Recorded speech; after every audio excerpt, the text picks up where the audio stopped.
नमस्कार आमी ज्योतिष सम्राट बिनय शास्त्री। आज के आमार भिडियोर आलोच्य विषय सिंह राशि एवं लग्न के निये। এই সিংহ রাশি বা লগ্ন এবং গ্রহ হিসাবে শুধুমাত্র মঙ্গল।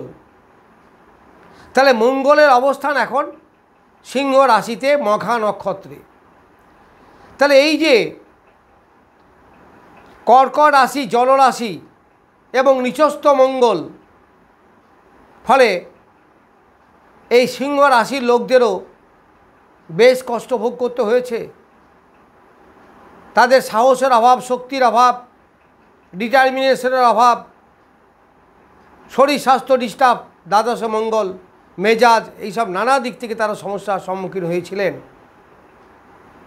আজকে 6ই জুন এই মঙ্গল সিংহ রাশিতে এসেছে। তাতে কি হবে? প্রথম কথা, যখন আমরা বল সঞ্চয় করি, যখন আমরা সুবিধাজনক জায়গা পাই, তখন আমরা অনেক কিছু জয় করতে পারি। তাহলে এই মঙ্গল সিংহ রাশি বা লগ্নের জাতক জাতিকাদের কাছে রাজযোগকারী গ্রহ, নিশ্চিত রাজযোগ গ্রহ। চতুর্থপতি মঙ্গল, দেখুন না, সিংহ, কন্যা, তুলা, বৃশ্চিক, তাহলে চতুর্থপতি। আবার নবমপতি। তাহলে একই গ্রহ যখন কেন্দ্রপতি এবং কোণপতি হয়, তাকেই তো আমরা রাজযোগকারী গ্রহ বলি। তাহলে মঙ্গল রাজযোগকারী গ্রহ। প্রথমে আমি দেখে নেব মঙ্গলের বল কতটা। একটা গ্রহ যে বলশালী না হলে সে কী করে রেজাল্ট দেবে? একটা দুর্বল লোক কি রাজ্য জয় করতে পারে? তাহলে এই মঙ্গল প্রথম হচ্ছে চতুর্থপতি, তারপরে নবমপতি, তার মানে একটা কেন্দ্রপতি একটা কোণপতি।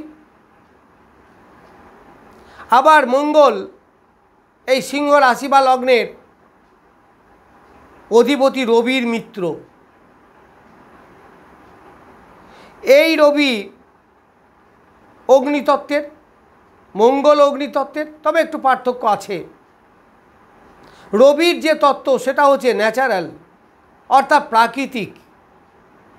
তার উত্তাপ আছে, তার আলো আছে, কিন্তু সেটা তার নিজস্ব, সে গড ক্রিয়েশন, প্রাকৃতিক, জানি না তার কারণ।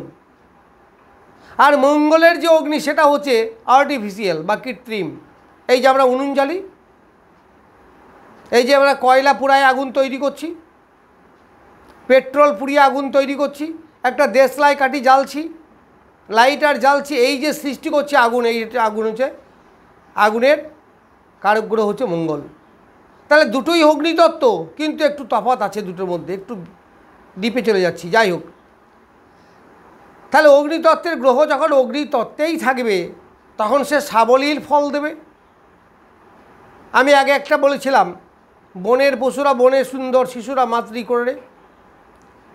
অর্থাৎ বন ভালো জায়গা না খারাপ জায়গা জানি না, কিন্তু ওই বন্য পশুদের কাছে কিন্তু খুব ভালো জায়গা। আবার শিশুদের কাছে মায়ের কোল ঠিক একই রকম। কেন? সে সেখানে কমফর্টেবল থাকতে পারে, স্বাচ্ছন্দ্যে থাকতে পারে, নিরাপদে থাকতে পারে। তাহলে মঙ্গলের জায়গাটা হচ্ছে এইরকম। তাহলে আগে প্লেসমেন্টটা জায়গা দরকার। আমি যেখানে বসে কাজ করব সেই জায়গাটা কেমন, সেটা খুব ভালো। এইবার এই মঙ্গল বসে আছে কার নক্ষত্রে? মঘা নক্ষত্র। মঘার অধিপতিকে কেতু। আমাদের একটা কথা আছে, শনিবৎ রাহু, কুজবৎ কেতু, অর্থাৎ কেতু মঙ্গলেরই ফল দেয়। তারপরে কেতু আর মঙ্গল কি একই গ্রুপের বা মিত্র গ্রহ? তার আবার দেখুন নক্ষত্র হিসাবেও সে মিত্র পেল। তাহলে এই মঙ্গল কি অনেক বলবান? তাহলে অনেক বলবান যদি হয়, তাহলে সে তার বলবত্তার পরিচয় দেবে, ফল দেবে, ফলেন পরিচয়েতে। এবার কার ফল দেবে? যেখানে বসে আছে তার ফল দেবে, যেখানে দৃষ্টি দিচ্ছে তার ফল দেবে, যে ঘরের অধিপতি তার ফল দেবে। আবার যে ঘরে দৃষ্টি দিচ্ছে তারও ফল দেবে। আবার যার নক্ষত্রে বসে আছে তারও ফল দেবে। আমি মঙ্গলের সঞ্চার সম্বন্ধে বলেছিলাম, কিন্তু তখন যেগুলো বলেছিলাম আমি নতুন কিছু বলছি, কারণ একদিনে বলা শেষ হয় না তো। তাহলে এই মঙ্গল বসে আছে কোথায়? সিংহ রাশিতে। আর মঙ্গল সাহস, বিক্রম, বিতর্ক, সাহসের সঙ্গে মুখোমুখি হওয়া, কম্পিটিশনে লড়া, অর্থাৎ লড়াকু গ্রহ।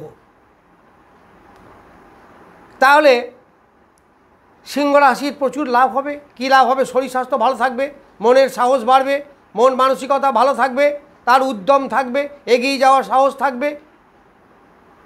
পরাজয়, হেরে যাওয়া এটা মঙ্গলের খাতায় নেই, মঙ্গলের ডিকশনারিতে নেই।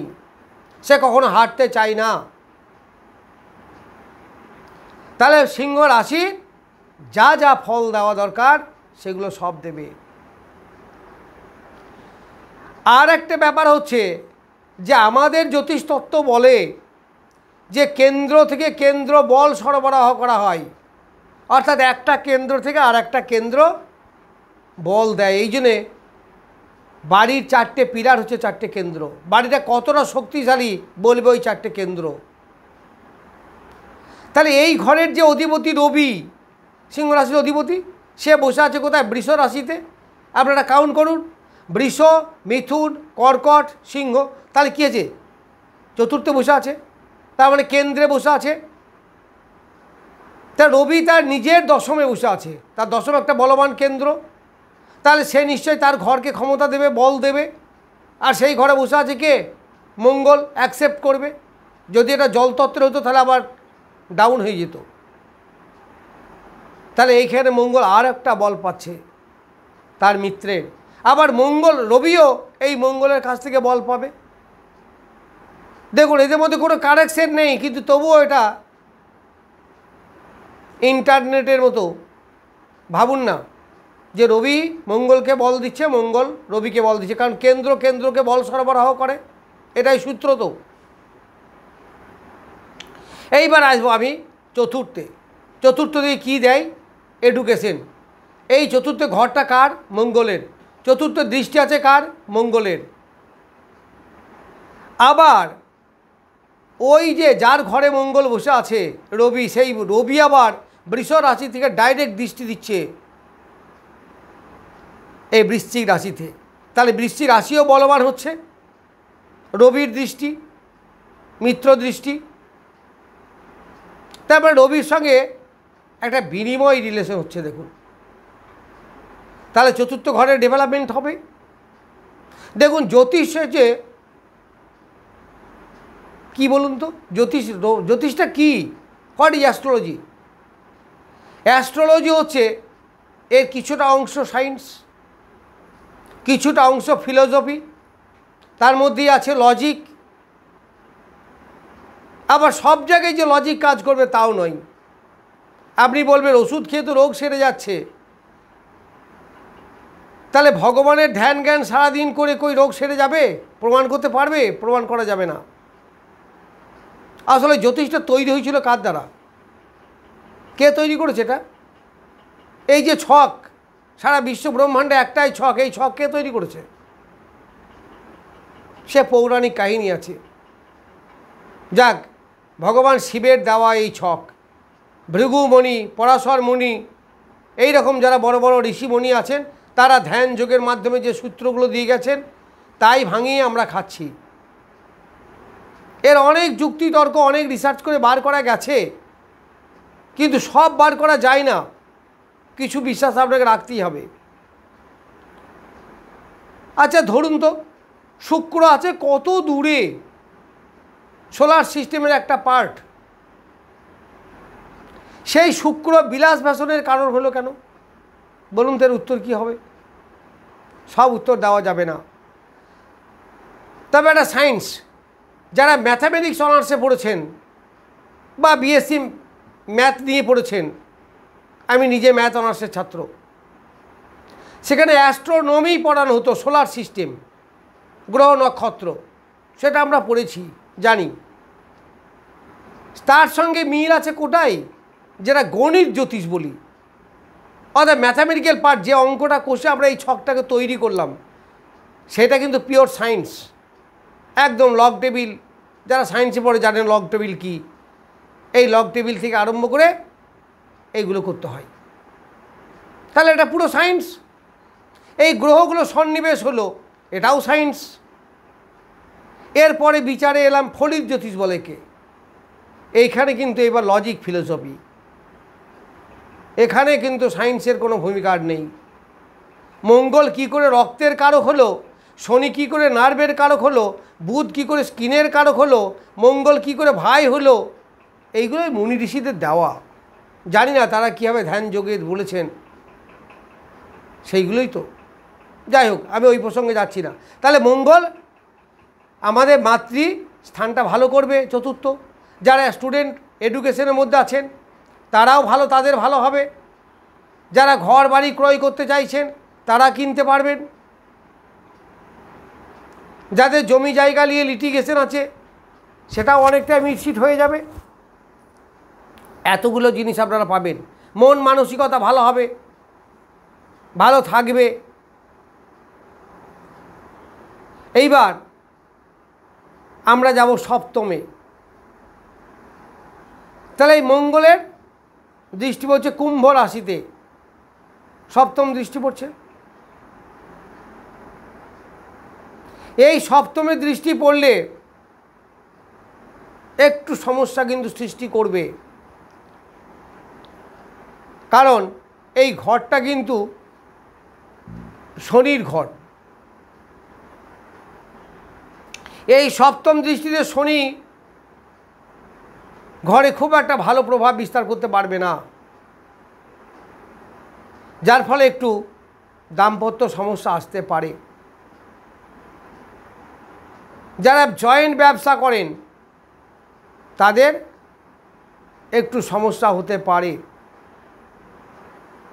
অপর লোকের সঙ্গে টকঝক, কারণ সপ্তম স্থান হচ্ছে অপরজন, আমি ছাড়া বাকি সব।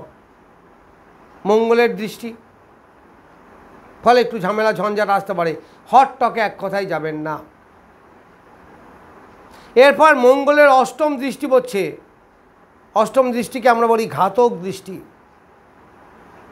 সেটা অষ্টমে। কার অষ্টমে? এই সিংহ রাশি বা লগ্নের অষ্টমে। তাহলে অষ্টমে মঙ্গলের দৃষ্টি কিন্তু খুব একটা ভালো নয়। সেই ক্ষেত্রে আপনাদের বাধা বিপত্তি, ঝঞ্ঝাট ঝামেলা এইগুলো আসতে পারে। ফলে নিজেকে একটু সতর্ক রাখা দরকার, রাখবেন।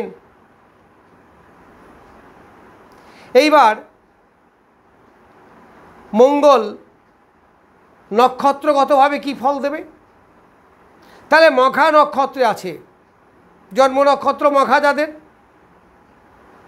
তা মঙ্গল তো আছেও মঘা নক্ষত্রে, তাহলে জন্ম নক্ষত্রেই আছে। তাহলে এই জন্ম নক্ষত্রে অশুভ গ্রহ অশুভ ফল দেয়, শুভ গ্রহ শুভ ফল দেয়। তাহলে মঙ্গল কি করবে? মঙ্গল তো নৈসর্গিকভাবে অশুভ গ্রহ, কিন্তু এই সিংহ রাশি বা লগ্নের সাপেক্ষে কিন্তু শুভ গ্রহ, যার ফলে শুভ ফলই দেবে। জন্ম নক্ষত্র তো, জন্ম নক্ষত্র এর কিছু শুভ কিছু অশুভ মিশ্রণ, অর্থাৎ মোর অর লেস। তাহলে মোটামুটি ভালো ফলই দেবে, এটাই আশা করা যায়। এইবার এক যাদের জন্ম নক্ষত্র তাদের তো হলো মঘা নক্ষত্র, কিন্তু এখানে আছে 11, অর্থাৎ পূর্ব ফাল্গুনী। তাহলে 2 নম্বর, 2 নম্বর মানে কি? শুক্র। এই শুক্র আপনারা কাউন্ট করুন কি কি পাবেন। তাহলে শুক্র কোথায় আছে? শুক্র থেকে গুণ করুন, কোথায় যাব আমি? মঘাতে। তাহলে শুক্র থেকে যদি মঘাতে যেতে হয় তাহলে কত ঘর যেতে হবে কাউন্ট করুন। শুক্র, রবি, চন্দ্র, মঙ্গল, রাহু, বৃহস্পতি, শনি, বুধ, তারপরে কেতু। তার মানে অতিমিত্র নক্ষত্রে পড়বে। এটা অতিমিত্র নক্ষত্রে পড়বে। কাউন্ট করলে দেখুন 1 2 3 4 5 6 7 8 9, 9 মানে অতিমিত্র, 8 হচ্ছে মিত্র, 9 মানে অতিমিত্র। তাহলে এই যে মঘা নক্ষত্র, এটা হচ্ছে পূর্ব ফাল্গুনী নক্ষত্রে যাদের জন্ম তাদের কাছে অতিমিত্র। তাহলে অতিমিত্র হলে কী হবে? সার্বিক শুভ, সব দিক থেকে শুভ ফল পাবেন, প্রচুর উপকার পাবেন, একেবারে বেস্ট ফ্রেন্ড বলা যেতে পারে। তাহলে বেস্ট ফ্রেন্ড যদি হয় তাহলে তার কাছ থেকে অনেক লাভ পাবেন, সব দিক থেকে উপকার পাবেন। তারপরে আছে উত্তর ফাল্গুনী। উত্তর ফাল্গুনী মানে কার নক্ষত্র? রবি। তাহলে রবি থেকে যদি আমরা কাউন্ট করি, রবি, চন্দ্র, মঙ্গল, রাহু, তারপরে বৃহস্পতি, শনি, বুধ, কেতু আসছে। তাহলে কাউন্ট করলে কী হবে? রবি থেকে কাউন্ট করুন, 1 2 3 4 5 6 7 8, 8 মানে কি? মিত্র, 8 মানে মিত্র, 9 মানে অতিমিত্র, 8 মানে মিত্র। তাহলে মিত্র যদি হয় তাহলে তাদের শুভ ফল দেবে। তাহলে উত্তর ফাল্গুনী যাদের জন্ম নক্ষত্র তাদের কাছেও কিন্তু বেশ শুভ ফল দেবে এই মঘা নক্ষত্র। তাহলে মঘা নক্ষত্র 3টে ফলই বললাম, যে মঘা নক্ষত্রে মঙ্গল থেকে কি ফল দেবে। যাদের জন্ম নক্ষত্র 10 অর্থাৎ মঘা, যাদের জন্ম নক্ষত্র 11 পূর্ব ফাল্গুনী, যাদের জন্ম নক্ষত্র 12 অর্থাৎ উত্তর ফাল্গুনী। তাহলে আজকে মঙ্গলের অবস্থান, ফল এবং তার নক্ষত্রের ফল সম্বন্ধে বললাম। আবার পরের দিন অন্য ভিডিও নিয়ে আসবো। নমস্কার, আজ এই পর্যন্তই।